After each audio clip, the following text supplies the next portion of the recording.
অবৈধভাবে ভোটদানে প্রভাবিত করার উদ্দেশ্যে কোনো ব্যক্তি যদি অর্থ বা পারিতোষিক প্রদান করেন অথবা নিজে ওই অর্থ বা পারিতোষিক গ্রহণ করেন, তবে তার এই আচরণ শাস্তিযোগ্য অপরাধ।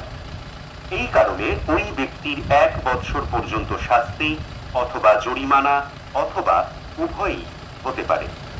উপরন্তু ভারতীয় দণ্ডবিধির 171 ধারার গ উপধারা অনুসারে কোনো ব্যক্তি নির্বাচনে প্রতিদ্বন্দ্বিতা করছেন এমন প্রার্থীকে অথবা ভোটারকে যদি ভীতি প্রদর্শন করেন অথবা কোনো রকম ক্ষতি সাধনের ভয় দেখান, সেক্ষেত্রে ওই ব্যক্তিকে 1 বৎসর পর্যন্ত শাস্তি অথবা জরিমানা অথবা উভয়েরই সম্মুখীন হতে হবে।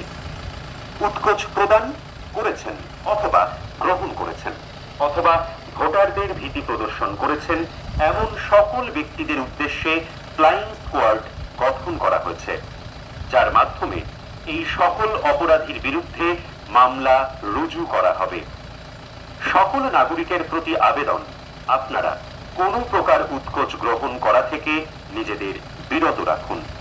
উৎকোচ দেওয়ার অথবা ভীতি প্রদর্শনের কোনো ঘটনা যদি আপনার নজরে আসে, তবে তৎক্ষণাৎ জেলার অভিযোগ গ্রহণ কেন্দ্রে যোগাযোগ করতে পারেন অথবা টোল ফ্রি 1950 নম্বরে ফোন করতে পারেন।